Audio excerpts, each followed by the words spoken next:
हैं और research head है भाविक पटेल हैं ट्रेडबुल सिक्योरिटीज से और अनिंद बैनर्जी हैं कोटक सिक्योरिटीज से। आप तीनों मेहमानों का बहुत बहुत शुक्रिया। शुरुआत करते हैं गोल्डमैन सैक्स की रिपोर्ट से। उन्होंने अपनी रिपोर्ट में $4500 तक का भी साल अंत तक के लिए टारगेट दिया है। अगर उसे रुपए में आप कन्वर्ट करते हैं तो ये टारगेट बैठता है ₹1.25 लाख के आसपास। यानी एक्सट्रीम केस में अगर ट्रेड वॉर की स्थिति और भी ज्यादा अगर बिगड़ती है तो $4500 तक भी सोना इस साल के अंत तक जा सकता है। नॉर्मल सिनेरियो में उन्होंने टारगेट को इस साल तीसरी बार गोल्डमैन सैक्स ने बढ़ाया है। $3300 के अपने टारगेट को बढ़ाकर $3700 कर दिया है। अगर उस कंडीशन में भी अगर टारगेट अगर देखे साल अंत तक के लिए तो भी 1 लाख के ऊपर का ये टारगेट बनता है। तो एक बड़ी तेजी दुनिया की दिग्गज इन्वेस्टमेंट बैंकिंग कंपनी की तरफ से आया है। केडिया जी, इस तरह की रिपोर्ट पर आपका रिएक्शन क्या है? नमस्कार विश्वभवन जी। नमस्कार सर। बिल्कुल, देखिए जिस ढंग से इस वक्त फंडामेंटल्स जो बन रहे हैं वो डेफिनेटली पॉजिटिव ही दिखाई दे रहे हैं। बट खाली मेरा जो कंसर्न है वो है फाइनेंशियल प्लेयर या ईटीएफ वाले जो एंटर हुए हैं पिछले 2 सालों में, वो एक फैक्टर है। क्योंकि आज भी अगर हम देख रहे हैं जिस ढंग से डॉलर 100 के नीचे चले गया है, जियोपॉलिटिकल टेंशन कंटिन्यू बढ़ रही है। टैरिफ को लेकर हाँ ये जरूर बोल सकते हैं कि अब धीरे धीरे जो हाइप बना था वो अब कूल ऑफ हो रहा है, बट इन्फ्लेशन आगे बढ़ेगा, ये भी एक बड़ा ट्रिगर है। तो आई थिंक के डेफिनेटली मैं भी देख रहा हूं कि प्राइजेस आने वाले कुछ सालों में 4000 $4500 तक का लेवल भी दिखा दे। बट बिल्कुल अगर ईयर एंड तक की बात करें, मैं थोड़ा सा उसमें कॉशियस हूं, बिकॉज ऑलरेडी बड़ी रैली है कि पहले क्या होता था, गोल्ड कंजम्पशन के पॉइंट ऑफ व्यू से ज्यादा देखा जाता था।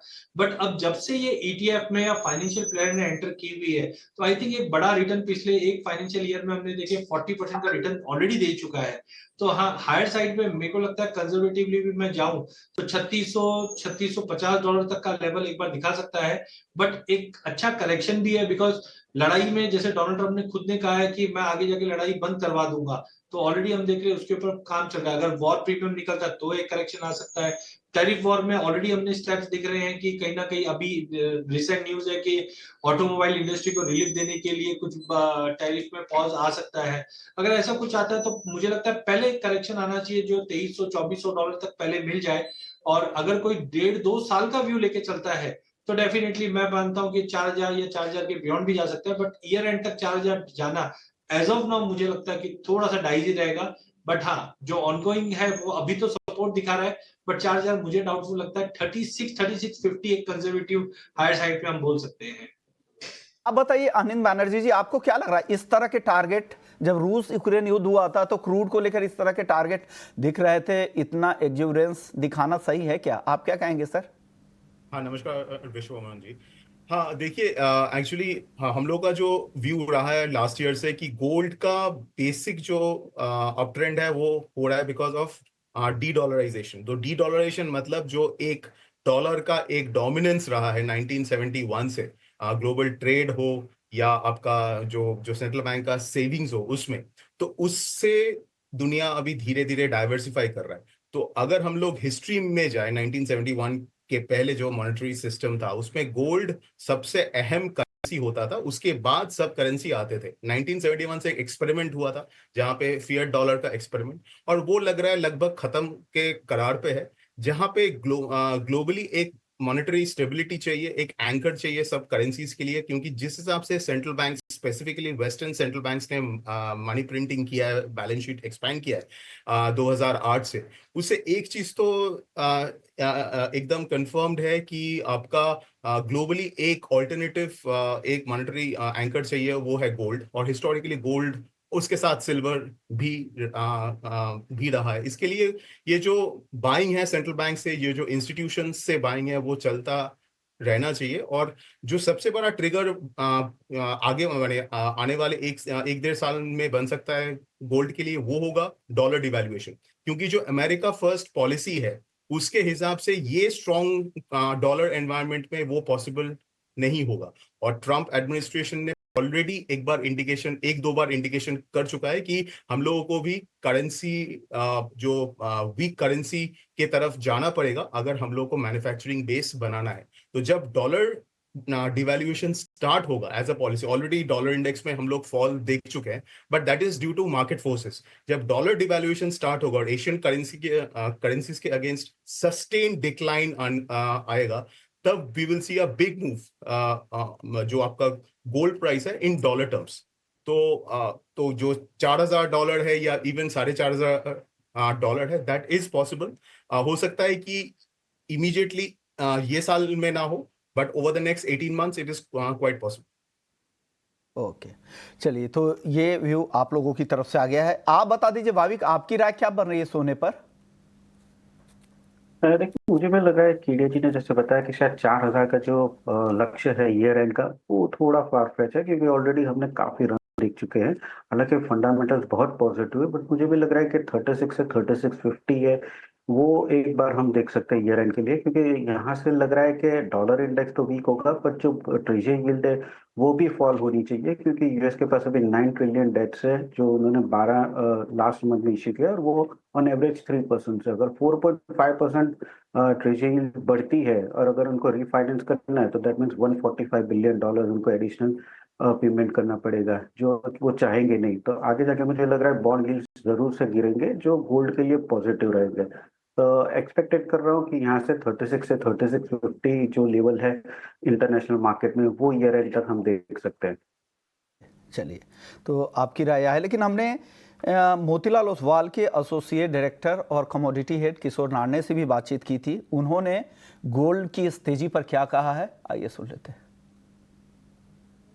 गोल्ड लगातार नया हाई बनाता जा रहा है, ऐसे में लोगों के मन में तमाम सवाल है कि क्या होगा आगे, किस तरह की चाल रहेगी गोल्ड की। इस पर बातचीत करने के लिए हमारे साथ मोतीलाल ओसवाल के एसोसिएट डायरेक्टर और कमोडिटी हेड हमारे साथ हैं, किशोर नारने हैं। लंबा अनुभव है सर, आप किस तरह, आपने इस तरह की रैली कब देखी थी? बहुत बार देखा है। इस तरह की एक्सुबरेंस, एक तरफा रैली बहुत बार देखा है। सो $600 से जब $1,200 हुआ था तभी भी ऐसा ही था। वो कौन सा साल था सर? सो आई थिंक 2002 से 2004 के बीच में हुआ था। 2008 तक हुआ था, जो जस्ट लेमन ब्रदर्स क्राइसिस के आसपास। सो तभी भी 600 का डबल हो चुका है, $1,200 हो चुका है। और क्या होगा, 1200 से 800 हुआ, 800 से 1800 हुआ, 1800 से अगेन 1200-1300 आ गया था।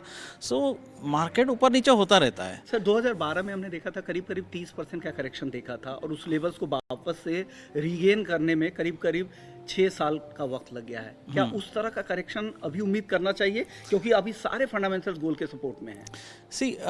1800 का गोल्ड जो डबल होने में आपको 3600 के आसपास आएगा, 3700 के आसपास। तो वहाँ पे थोड़ा सा आपको रेजिस्टेंस मिल सकता है। ये अगर 2-3 महीने में आपको ये रेजिस्टेंस मिलेगा 3740 3750 के आसपास। तो इंडियन मार्केट में अगर देखेगा तो 1,10,11,000 के आसपास आपको रेजिस्टेंस मिल जाएगा, वहाँ तक तो है। सो आपको अभी भी यहाँ से 10% के आसपास का आपको जगह है अपसाइड में। तो 10% कमाने के लिए रिस्क हमें कितना लेना पड़ेगा? तो रिस्क का मैं बोल रहा हूँ, अगर 3700 का जो है वहाँ से आपको 10% से 20% अगर करेक्शन भी पकड़ते हैं तो आपको $600-700 हो जाता है। वो कम्स डाउन टू यही लेवल्स पे जो $2,900-3,000 के है कि बट कि कोई भी एसेट में आप करेक्शन के लिए इन्वेस्ट नहीं करते हैं। आप कोई भी एसेट क्लास में, आप इक्विटीज़ में कर रहे हैं, कोई बॉन्ड्स में कर रहे हैं, आप कैपिटल गेन्स के लिए आप इन्वेस्ट कर रहे हैं, तो लॉन्ग टर्म वैल्यू क्रिएशन के लिए आप करते हैं। So long term value creation का स्टोरी हमेशा रहता है, राइट। सो आप यहाँ से लिए हुआ है जो 30% आपको बढ़ता है, कि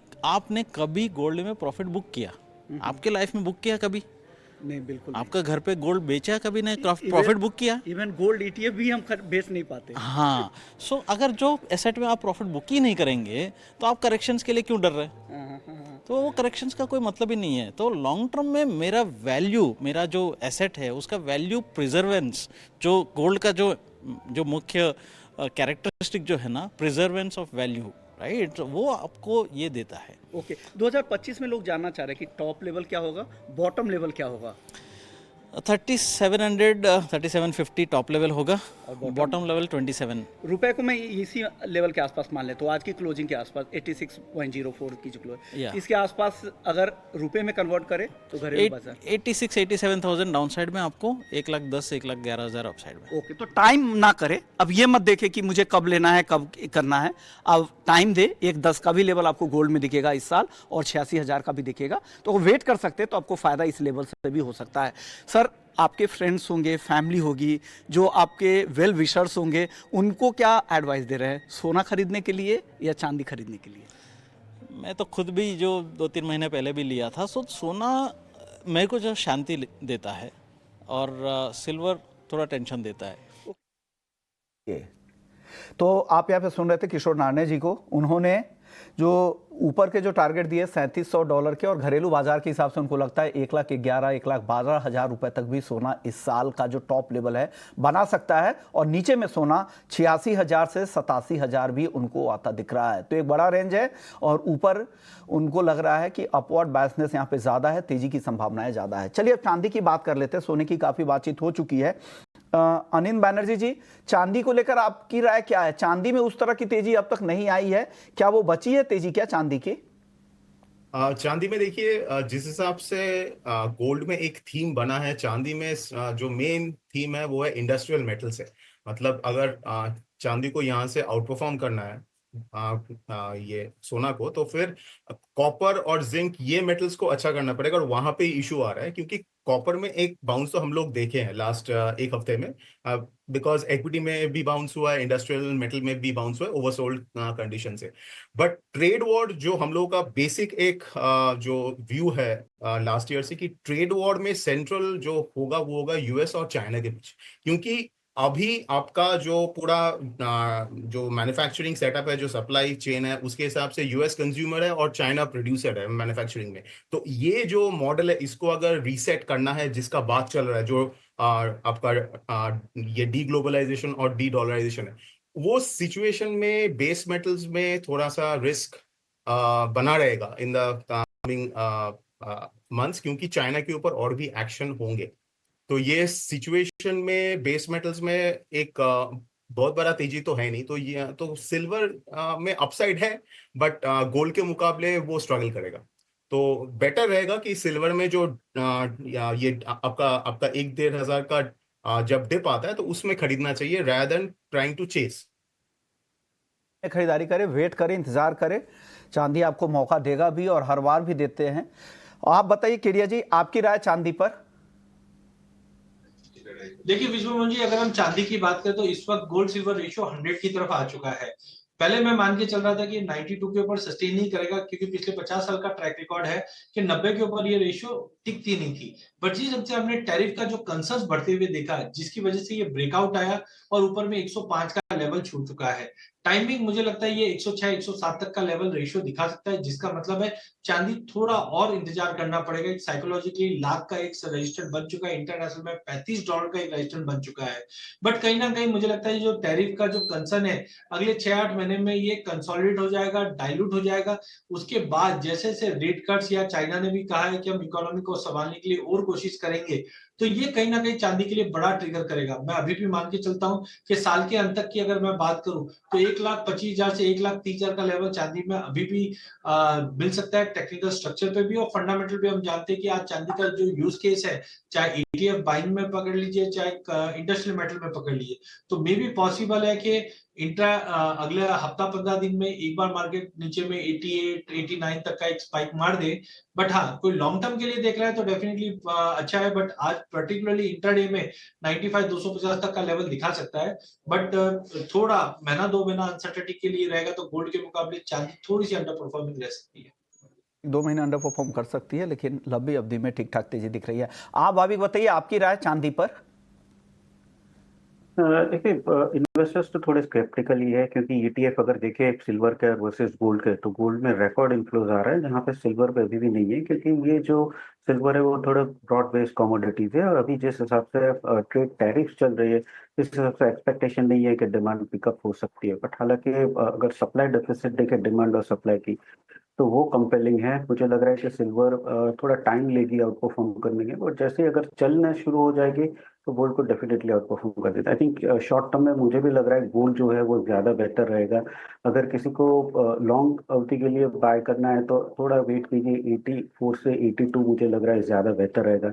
और इंट्राडे मुझे लग रहा है कि जो 95,000 का कॉल है वो बाय कर सकता है, क्योंकि इंट्राडे अभी भी पॉजिटिव लग रहा है। 1370 के करीब 1800 के टारगेट के लिए 1150 का स्टॉप लॉस। शॉर्ट टर्म में मुझे लग रहा है गोल्ड अभी भी स्ट्रांग रहेगा, और आई थिंक 1-2 महीने के बाद सिल्वर जो है वो थोड़ा परफॉर्म करना शुरू होता रहेगा। तो अगर लंबी अवधि के लिए चांदी खरीदनी है तो भाभी को लगता है कि 82 से 84 हज़ार के आसपास के लेवल का वेट कर ले, फिर वहां पर लंबी अवधि में आप ऐड करें अपने पोर्टफोलियो में। आज अगर ट्रेड करना चाहते हैं तो ऑप्शंस के जरिए जाए, 95,000 के स्ट्राइक की कॉल ऑप्शंस आप खरीद सकते हैं। चलिए वक्त है ब्रेक का, ब्रेक के बाद लौटेंगे तो क्रूड की बात होगी, मेटल्स की बात होगी और हल्दी में आज जबरदस्त तेजी दिख रही है। क्यों? एक्चुअली अभी क्रूड में आप अगर देखेंगे ये जो बाउंस आया है वो इक्विटी के साथ आया है, तो बेसिकली ओवरसोल्ड कंडीशन था, वहां से ये एक रिबाउंड हुआ है। तो हो सकता है कि थोड़ा सा और ऊपर खींच ले 5400 5450 के आसपास, बट वहां से सेलिंग आना चाहिए। इंट्राडे के लिए मेरे हिसाब से आपका 5200 का एक सपोर्ट है, तो अगर कोई खरीदना चाहता है तो 5200 के नीचे स्टॉप लॉस होना चाहिए, बट ज्यादा अपसाइड इसमें है नहीं। 5400 या 5450 के आसपास आपका वापस सेलिंग आना चाहिए, क्योंकि फंडामेंटल जो सिचुएशन है वो अभी भी बेयरिश है। और जो ईरान और यूएस का जो न्यूक्लियर डील के ऊपर एक नया न्यूक्लियर डील के ऊपर जो अभी बातचीत चल रहा है इन मस्कट, तो that should also be a trigger. तो आपको लग रहा है कि ये टेक्निकल बाउंस बैक है, ये तेजी ज़्यादा कंटिन्यू होगी, थोड़ी और रिकवरी दिखेगी, फिर वहाँ पर आपको लग रहा है दबाव बनेगा। आप बताइए भाभी, आपके पास ऑप्शंस में कोई ट्रेड है क्या? नहीं, मुझे लग रहा है कि फ्यूचर में ही जाना चाहिए, क्योंकि आज मुझे लग रहा है कि वॉलेटिलिटी जो रहेगी वो थोड़ी कम ही रहेगी। अभी टैरिफ पॉज की वजह से सारे एसेट क्लास में अपने रिकवरी देखी है, तो क्रूड में भी वही दिख रहा है। मुझे भी लग रहा है कि अपसाइड जो है वो थोड़ा लिमिटेड रहेगा, क्योंकि फंडामेंटल्स अभी भी वीक ही रहेंगे। तो फ्यूचर में 52-65 के करीब बाय कर सकते हैं, 53-65 के टारगेट के लिए, और 52-30 का स्टॉप रहेगा। ओके, तो ये आप आज के लिए सिर्फ ये कॉल है, खरीदारी की सलाह है 5230 के एसएल के साथ। नेचुरल गैस पर आज दबाव दिख रहा है। केडिया जी, एनजी पे क्या कॉल है आज? देखिए, नेचुरल गैस में जैसे मैंने पहले भी कहा था कि मार्च ऑनवर्ड्स हम सीजनैलिटी चेंज देखते हैं, और जैसे सीजनैलिटी का चार्ट देखता हूं तो मार्च ऑनवर्ड्स एक बड़ी गिरावट दिखती है। 340 से भाव अब 270 की तरफ आने की कोशिश कर रही है। वेदर में कोई चेंजेस नहीं है, जो पहले कंसर्न था वो धीरे धीरे कूल ऑफ भी हो रहा है। कच्चे तेल की गिरावट भी नेचुरल गैस पे दबाव ला रही है, तो मुझे लगता है मई मिड तक तो मार्केट में ऐसे ही कंटिन्यू गिरावट रहेगी। इंट्राडे प्रोस्पेक्टिव से भी 292 इज गुड टू सेल, 298 का स्टॉप लॉस लगाइए। इमीडिएट टारगेट 280 का है, बट ओवरऑल मुझे लगता है नेचुरल गैस में और गिरावट बाकी है। बट ध्यान रखिए, मई मिड के बाद जब सीजनैलिटी चेंज होती है तब स्टोरेज के अंदर कैपेसिटी बढ़ाने की कोशिश की जाती है, वहां पे हम एक लॉन्ग टर्म बाइंग के लिए वापस लेके चलेंगे। But as of now market में गिरावट कंटिन्यू रहेगी। ओके, मेटल्स की बात करते हैं। मेटल्स में बताइए आनंद बनर्जी जी, क्या लग रहा है आपको? एक रिकवरी वापस से दिख रही थी, लेकिन आज फिर से दबाव है, क्या और दबाव बढ़ेगा क्या मेटल्स में? देखिए विश्वमोहन जी, जो मैंने जब सिल्वर का एक्सप्लेन कर रहा था तब बताया कि जो कॉपर और जिंक और कुछ हद तक एल्यूमिनियम में जो बाउंस हुआ है वो इक्विटी के साथ हुआ था, क्योंकि ओवरसोल्ड कंडीशन था, एक साथ काफी बड़ा गिरावट आ चुका था और एक रिबाउंड हुआ है। तो अभी फिलहाल ये कंडीशन में तो मैं लॉन्ग करूंगा नहीं, क्योंकि ये शॉर्ट कवरिंग एक रैली था। तो मेरे हिसाब से 850 के आसपास एक फिलहाल के लिए टॉप लग रहा है कॉपर में। तो हो सकता है ये वापस 820 की तरफ आ जाए कॉपर, तो सेल ऑन राइज इसमें एडवाइजेबल रहेगा। और आपका जिंक और एल्यूमिनियम के भी जिंक लुक्स वीकर, तो जिंक में डाउन ट्रेंड है और aluminium will be range bound. आप बताइए केडिया जी, छोटा जवाब रखिएगा, मेटल्स में आपकी टॉपिक क्या है आज? देखिए, पूरे मेटल पैक की अगर बात करें तो अभी भी अनसर्टेनिटी जारी है। थोड़ा ऐसा लग रहा था कि कॉपर और जिंक में जंप आएगा, बट सस्टेन नहीं कर पा रहा है। तो कॉपर में 848 में बेचेंगे, 852 का स्टॉप लॉस लगाएंगे, 840 तक का टारगेट रहेगा। जिंक के अंदर भी 254 पे बेच के चलिए, 256 के स्टॉप लॉस से करीबन 248 तक का टारगेट देखने मिल जाएंगे। भाविक, आपकी टॉपिक मेटल्स में? आज मेरा थोड़ा कॉन्ट्रा कॉल रहेगा, कि जहाँ पे करंट मार्केट प्राइस से ही मैं कॉपर बाय की रिकमेंडेशन करूंगा। 836 के स्टॉप लॉस है और 848 का टारगेट रहेगा। ओके, चलिए अब सीधे एग्री मार्केट की ओर बढ़ते हैं। जो सबसे पहले हल्दी की बात करते हैं। केडिया जी, हल्दी में जबरदस्त तेजी है, 5% के आसपास, वापस से 15,000 के पार हल्दी का वायदा निकल चुका है। क्या हो रहा है सर हल्दी में? विश्वनाथ जी, अगर आपको बिल्कुल ध्यान हो तो एफआईएस की बैठक में मैंने क्लियर कट कहा था कि बैलेंस शीट काफी टाइट है हल्दी की, और मुझे अभी भी लगता है कि अभी भी तेजी स्टार्ट नहीं हुई है। 15,200 15,500 एक ऐसा लेवल रहेगा जो बहुत क्रिटिकल है, बिकॉज हो सकता है इतने ऊंचे भाव जो रिकवरी की है पिछले 15-20 दिनों में, उसके बाद थोड़ा अराइवल प्रेशर बन जाए। बट मुझे लगता है जितने भी एफएमसीजी कंपनी है उनकी न्यू ईयर की बाइंग स्टार्ट हो चुकी है, क्योंकि पाइपलाइन पिछले साल से ही एम्प्टी है। और इस बार अगर हम 75 लाख बोरी का अगर क्रॉप देखते हैं, उसके मुकाबले हमारी डिमांड काफी शानदार रहने वाली है। तो एज ऑफ नाउ तो मुझे लगता है कि ये रैली कंटिन्यू रहेगी। 14,600 तक लेना चाहिए, 14,000 का स्टॉप लॉस रखिए। इमीडिएट टारगेट 15,600 15,800 का है। बट कोई अगर 4-6 महीने का व्यू लेके चलता है तो मुझे लगता है करीबन 18,500 से 19,000 का लेवल भी दिखा देगा। खाली कॉशियस रहिए मई मंथ में, जहां पे मानसून और स्विंग ये दो जो ट्रिगर रहेंगे उस पर इंपैक्ट आ सकता है। बट बैलेंस शीट इतनी टाइट है कि कभी भी इसमें शॉर्ट की सलाह बिल्कुल भी नहीं रहेगी, लेके ही काम करना चाहिए। तो लेकर ही चलना है यहाँ पर। छोटा जवाब धनिया और जीरे पे दे दीजिएगा 30 सेकंड में, केडिया जी। धनिया में हमने आज थोड़ी बहुत गिरावट जरूर देखी है, अराइवल प्रेशर के चलते। मुझे लगता है एक बार 7700 तक का लेवल दिखा सकता है, थोड़ा वेट कीजिए। जबकि जीरे के अंदर भी हम देख रहे हैं कि सोइंग का अराइवल थोड़े से कमजोर है, इसके लिए लेके चलिए। 24,500 में लेंगे, 24,100 का स्टॉप लॉस लगाएंगे। 25,000 तक का एक लिमिटेड अपसाइड देखने मिल सकता है जीरे में भी। शुक्रिया आपका केडिया जी, आपका अनिंद बैनर्जी जी, आपका भाविक, आपका, आप लोगों ने वक्त दिया। चलिए वक्त है ब्रेक का। ब्रेक के बाद इक्विटी मार्केट का रुख करेंगे, जहां जबरदस्त तेजी दिख रही है। 475 अंकों से ज्यादा की तेजी निफ्टी में, 1400 अंकों के आसपास की तेजी निफ्टी बैंक में। क्या कुछ हो रहा है वायदा बाजार में, बताएंगे आप।